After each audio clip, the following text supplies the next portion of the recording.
The following is a Simpronto media production. Leaders. Real life leaders. Hey guys, welcome to the Real Life Leadership Podcast, where we share real life stories from real life leaders so you can become a better leader in your organization. And today I'm so excited. We have Thomas Lane, one of our co-hosts, Heather Remick, one of our co-hosts, and we have Josh Williams, one of our amazing guests today. What's up? Welcome. Thank you for having me. All right, so today we're talking about content creation versus content distribution. So what I mean by that is there are certain people who do a great job with content creation, but they don't do a good job with content distribution. Yeah, Let's name some people who you guys think do a great job with content distribution. Oh, Gary V, absolutely. Number one, Gary V. Everybody's kind of followed and modeled after him. Yes. Like he's For people who don't know who Gary V is, tell them a little bit about him. Gary V has I don't even know what he really does, but he has Vanderchuck Media. I believe they work with shoe brands and a lot of different things. They started with wine. Yes. Yeah, he started with Wine Library, I think. Yes, I believe so. Yeah. But I don't know what he does now, but I know that I see him everywhere I go. Awesome. Who else? I would say Elevation Church, Stephen Furtick. Yeah. Mike Todd, Transformation Church. They're Absolutely. amazing at getting the message out there and the word out there. Definitely. Unbelievable. So what is it that they do that is different that people want to watch their stuff? Because it's not just about putting it out there. People have to want to watch it and share it. Yeah. Well, I think they have to put out relatable content. Correct. So it's something that someone's like, oh, that's me, or I see myself in that, or it's something that I can relate to. That's the biggest thing, I think, is that the content has to be something that they find value in. Right. Totally. Yeah, it can't just be straight up just an ad for your services. It has to provide value or solve a problem. Like for Gary V, he talks a lot to the young entrepreneurs, and he shares practical tips that he's learned and basically uses those video clips to spread his message about it. And so people are sharing it, people are following him, he has millions of followers on all different platforms because he's providing value first before he's doing the pitch to, buy his services or use him. Yeah, it's one of his old books, I think. It's called Jab, Jab, Jab, Right Hook. And for him, a jab is add value. So it is kind of the simplest way for him, but what he would say is you add value, add value, add value, add value, and then there's a big ask. Right. And if you're just doing right hooks, if you're just asking, hey, can you download this? Can you subscribe this? Can you buy this? People are going to disengage. They're going to lean out. Right. You have to add a tremendous amount of value. There's trust. There's a relationship. Right. Builds credibility, Yeah, and then when you make the ask, people, it's not deceptive, but there's that relationship. Right. And you've gained so much, you're more likely to hear it out. So I think a lot of people just do a lot of right hooks, and they miss. And people lean out. It's really easy to unfollow someone these days. It's really easy to mute someone. Yeah. If there's too much of not adding value, but too much of asking, I think you're going to miss. Let's give a practical example. So I'll give one and then you guys share one. So for me, let's talk about Stephen Furtick because he does a fantastic job of it. But he doesn't, he has a long sermon. His sermons are about 40 minutes long. If he just took his sermon of 40 minutes, threw it up there, people would not engage like they do. So what they did is they said, okay, we're going to take 2 minutes of the best content, the best thing he said for the whole sermon, and just put that. Then they put the words on top. Then they put the words on bottom. Because if you think about it, like for me, I don't get on Facebook very much, but the one thing I do is I do it in the morning, and my husband's sleeping because I wake up early, 4 a.m. I know your husband, she pointed at. That's not me. But so I can't put the sound on. Yeah. So I need to be able to see the words, and that's where I think people are really missing on that content. Right. Number one, if they've got the words and can hear it at the same time, that's powerful. Yeah. But even if they can't listen because the husband's snoring next door, they can at least still get that content. Yeah. But it's also It draws playing you to in. the platform too. So he also puts his full sermons on YouTube. Yeah. But YouTube is a platform where someone may watch a 40-minute video and just have it playing in the background versus Facebook. You're not Right. going to stop and watch a 40-minute Facebook most of the time, right? Unless it's maybe a celebrity show that's 20 minutes or less. But generally, like you want to play to the platform. Instagram and Facebook, very short attention spans. 2 minutes or less. Would you not say 2 minutes or less? 2 minutes or less. 2 minutes is sometimes too long for me, to be honest. Yeah, I'll be like 30 seconds. Yeah. I'm good. Yeah. And I think that's important too with creating content and distributing it. Like I think where a lot of people miss is they create one thing and they throw it on Pinterest, they email it out, they throw it on Facebook, they throw it on Instagram, Doesn't work. they throw it on YouTube. It doesn't work. Yeah. So like you really have to know, one, who your audience is, one, why people engage with you, one, what they need and what they're looking for. Exactly. And you have to tailor it. Because it could be the best clip in the world, but yeah, if it's silent and you don't, if you miss the opportunity, you're gone. Right. Missed And it. Stephen Furtick does a really good job with it because He's like amazing. he does the sermons on YouTube and people watch the sermons there, but then like you said on social media, he has those short little sound bites of apart from his sermon. Man, that really helped me. Like a very Draws you in. like the biggest part of his sermon that people are like, man, that's a really good takeaway. Draws And you so in big time. right, and it's something you can take away. It's not just like him just preaching about something random, but it's like something you can apply to your life right then. Well, to me, one of the reasons why, what I think is the most powerful thing you can do is you do a 30-second video that drives people to a 2 to 3 minute video. Yeah. So on Facebook, you say, okay, here's the 30-second video, and it's got to be pop, pop, pop, this, and this. And they're like, wow. And then it says, click here to watch the next 2-minute video that's going to expand even more. Then once they do that 2 minute, a lot of times you can ask for their email and like first name and email watching that second 2-minute clip, and then now you can have free advertising to email them later on with other content that you have to share. And that's why I'm such a believer in this, that's why we've created a company together called Simpronto. Heather is the CEO of it. I'm co-founders of this, and it basically, that's all we do for people is we put the words, and we are an expert at creating these 30-second 2-minute videos, because if you're not distributing it, what's the point? Right. Yeah, exactly. And Instagram has actually done this now. So they have where they show the little clip, and then it asks you, do you want to watch more? And that's showing you that people's attention spans are in that you got to grab them in those first 15 to 20 seconds. And then if you do, they will go on to watch the rest of the video. I know I do that. And so, but I love to listen, but when I can also see it, I remember it more. So these little videos that we produce that have the content, but they have the captioning on the bottom, is so much more powerful. And what I love that we also put on there is the little timer bar, because people will watch something that they know when it ends. It's so if you have true. no idea how long it is, is. like you don't know how many times I tap something to be like, oh, it's only 36 seconds, I'll watch this. Or I'm like, this is 7 minutes long, or next. But when they can see the little bar going, Yeah. people It's watch true. it. Yeah. And so And they're we've getting creative created with that. that, yeah. We've created that in these videos. So even in something as simple as that, they can watch, they can see it, like, oh, I'm halfway through, I'm almost done. Yeah. Because in their mind, they're processing what's next. And I think that's something that we offer that's really, I think it's great. What tips can you guys give for the videos? So obviously we know we need to have a banner. So the banner at the top tells you what the topic is. The bottom banner is going to actually say what's said on that video. What other tips do you think are powerful for getting people to watch the videos?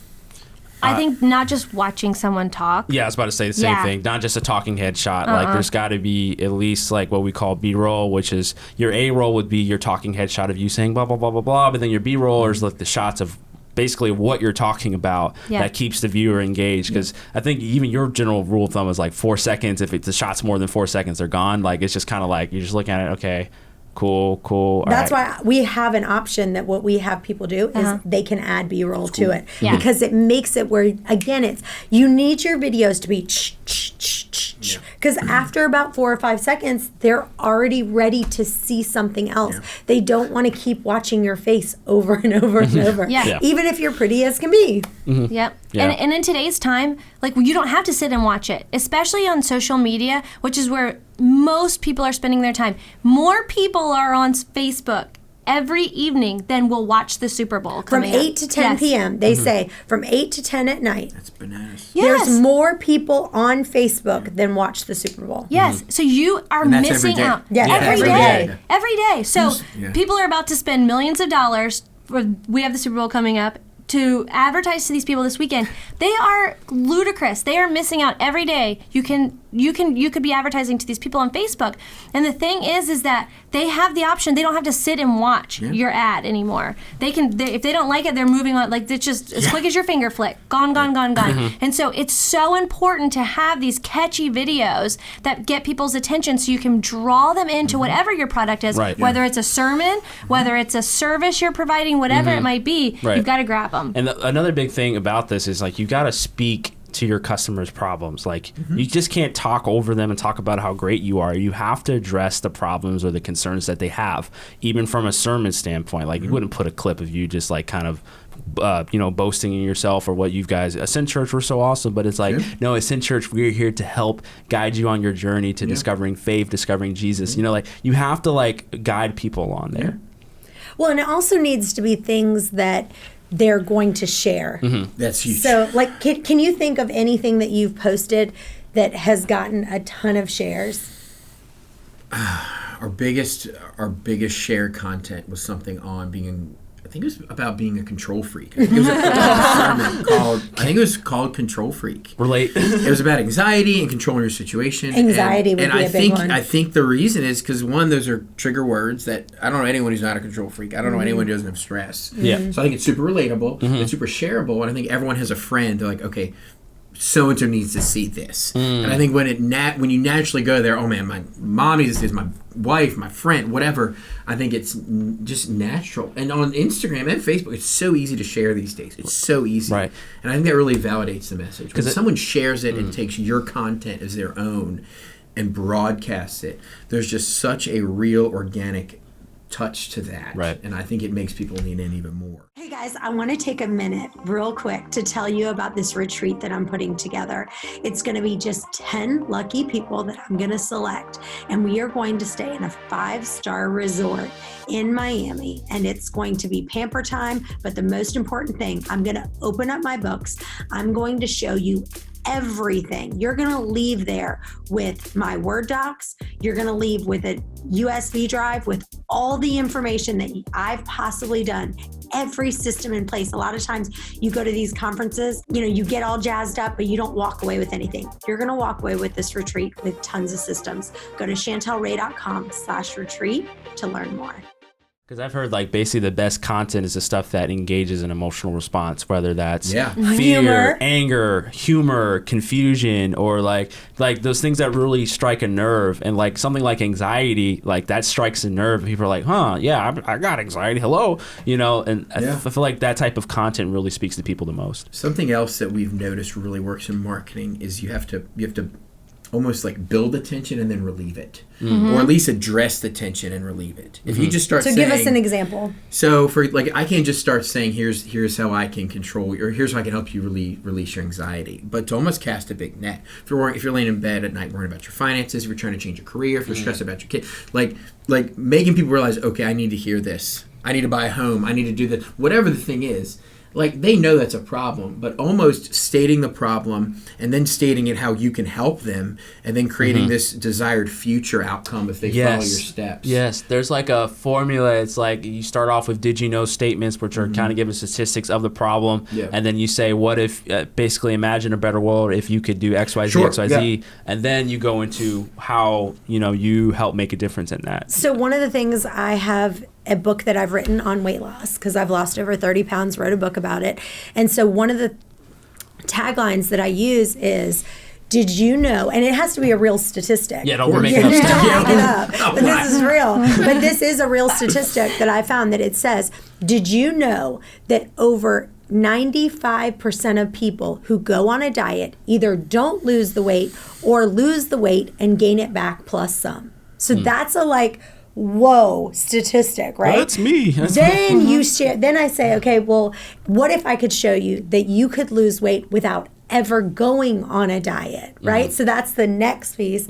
Then I'm going for the punch that says, buy this video course or buy my book online and so forth. Any other examples like that, so people can really understand that process of what they need to show. I think too, like one of our for our real estate company, one of our most shareable posts are when we do our community highlights.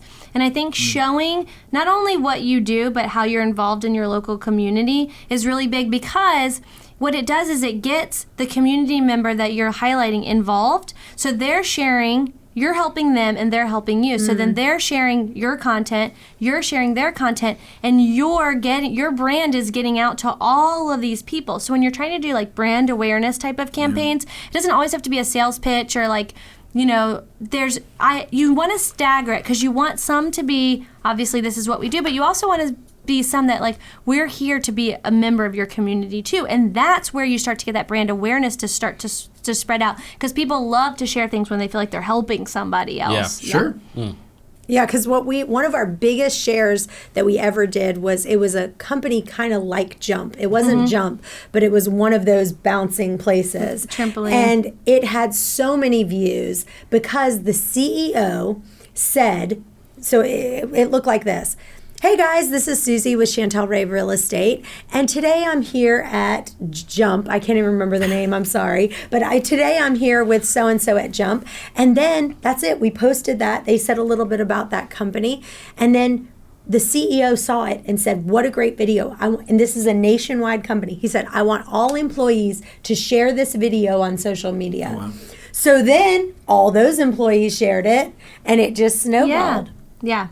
So getting in community involvement, getting behind a cause that someone can share, that's what you want to find, because that's going to help just push your brand out. And then once now you're in front of these people, then you can put those different other things in where you can get them to go towards your product or your service or whatever it might be. Right. Yep. Like an idea for you is maybe after church one day, if they had like a background, like a really nice background with your Ascent logo, and people would give a 30-second testimonial of how Ascent has awesome. changed their life. Yeah. But they have Story the or words long, there, the words there, and those are short. Say make it 30 seconds or less, and now you're posting it.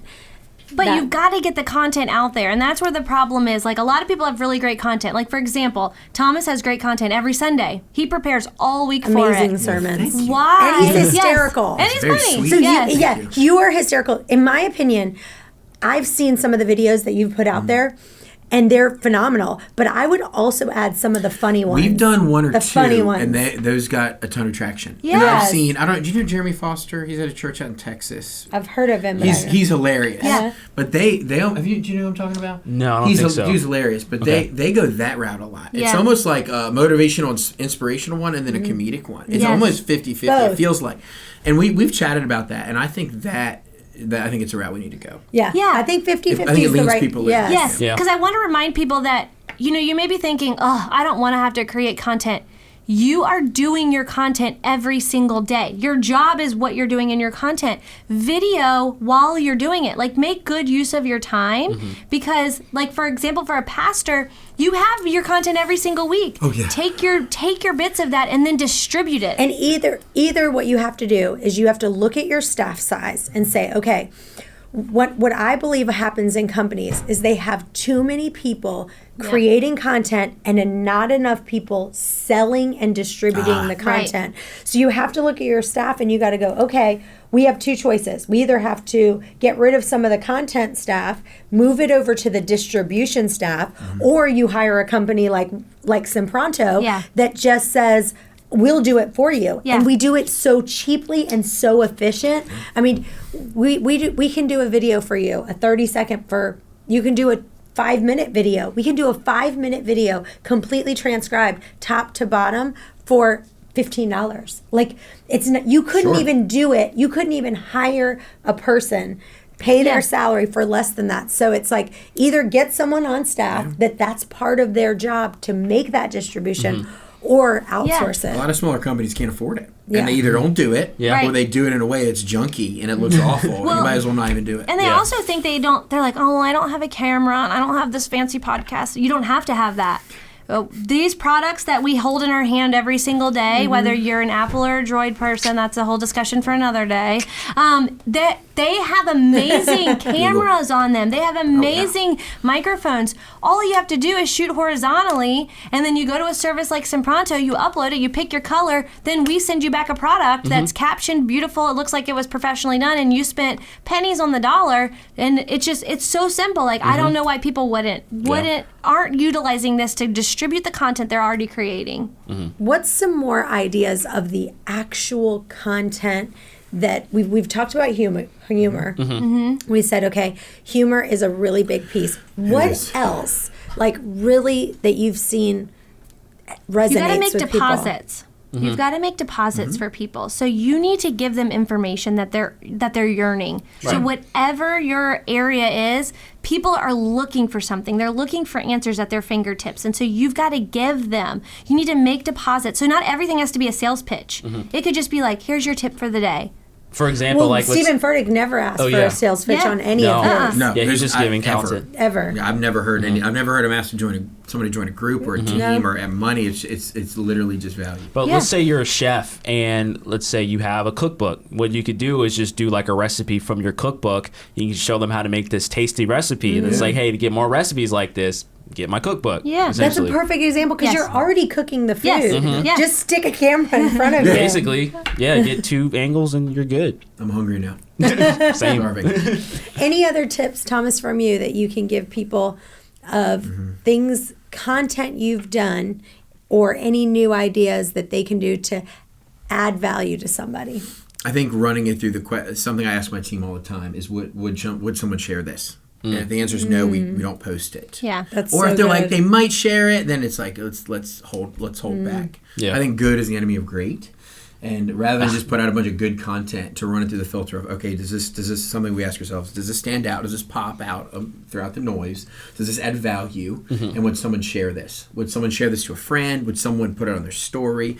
I think those are huge. Those are questions we ask ourselves. That's a great one because I think what happens is a lot of times people will say, well, I have to do all 5 minutes. And it's like, no, just take the best 30 seconds. Oh, yeah, it doesn't have to be. Yeah. It doesn't have to be 3 minutes. Bring it down. The shorter you can make it, the better. Leave them wanting more. Like in my world, Yeah. like you said, if I post a 35-minute sermon, people will watch it. Yeah. But that little taste to get someone to be like, okay, what is that about? Yeah. Or like, what's that book about? Or what's that cookbook about? Whatever. And to give like a simple format, what you could do is take your sermon. I mean, you already do this anyways, but take your sermon, put it on YouTube, then turn that audio into a podcast, then create shorter clips from there and shorter clips from there. Yep. And there's a funnel basically you could do. And if you need podcast services, we can do that at Simpronto too. There you go. So we got you covered either way. Well, one of the things that I love that analogy that you said, keep them wanting for more. So when I plan a party, I always usually plan either an hour and a half is about the time that I plan for a party. And usually people will stay for 2 hours. But if I say like the party time is from 3 to 4:30, and I mean, I pack it in with so much stuff. People are like, oh my gosh, now we have this, now we have this. They're never bored. But you plan that hour and a half, or you can even do an hour, and you make it so amazing. People are like, oh my gosh, I wish it didn't end. So that's the idea that you want to think is like, you know, when you're at a party that's 3 hours long, you're like, let's sneak outta out. here. Yeah, let's sneak out. Come late, you leave early. never want to feel that way. Any last minute tips from you, Heather? Yeah, just don't be afraid to get on the camera too. A lot of people are like, I can't do a video because I don't look good today. Like, that's why you have B-roll.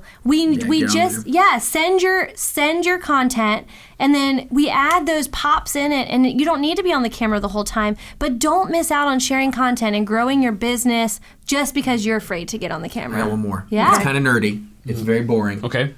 But I think it really works. I think we don't look back enough at content. Yeah. I think sometimes we send it out. Facebook, YouTube, Instagram, they give us so much data of what's resonating with people. And I think it's what we need to do. Like everyone has said, this post really worked, this story. We have to look back and say, okay, based on who our audience is, what's engaging, what's not. If I'm doing these 10-minute videos, it's not working, but the 30-second ones are killing it. Well, I need to Yeah. I need to kill it. Analyze that. And take the power that we're spending the money and go here. Yeah. I have It's one so more. valuable. I have one more. So one of the things that because we have continuous content creation and we're always coming up with new. And I was like, finally I went to our staff and I was like, this one that we did 2 years ago worked amazing. Why do we, on whatever topic it was, right? let's just keep playing that one and just target a new audience. Yeah. You don't need to continue to create more content. And I think people get in that topic where it's like, I bet if you went back and said, all right, this sermon clip did really, really well. You just post that one again. There you go. No one even knows that it was from cares. 2 years ago. Or they're like, oh, that's a great one. Then you get everyone sharing it again. Because the cycle's so quick. Yeah. It doesn't have to be from this past Sunday's service. It can be from 2 years ago. Huge. I know that I've seen Stephen Furtick stuff pop up that he puts, and it's from a sermon he did a year ago. You can tell sometimes it's many years based on how he looks or his beard or something. Yeah. But it's like whatever. It doesn't matter. Yeah, it it's matters. the material The that you're putting content in. is king. Just keep lives. redoing it. Yeah. And especially if you have a product that you're selling across the country, now you really have such a huge audience. You could literally start targeting people and start with the A's and go, first we're going to target Arizona, then we're going to move, to, all the way down the alphabet. And even for you, people will drive. You have people who will drive from Chesapeake. Absolutely. So you target Virginia Beach and then you move to Chesapeake and so forth. All right. Well, does anyone have anything else? No, I think that's good. Yeah. All right. I Well, enjoyed this was amazing. Guys, stay tuned for our next episode. Thanks for listening to this episode of Real Life Leadership. If you'd like to get the show notes or access more resources, log on to reallifeleaders.com/podcast to get the show notes from this episode and any other resources we might have mentioned. And also, we'd love to hear from you. Be sure to review or rate this podcast on Apple Podcasts to help spread the word. And if you have any leadership questions you want answered, email podcast@reallifeleaders.com.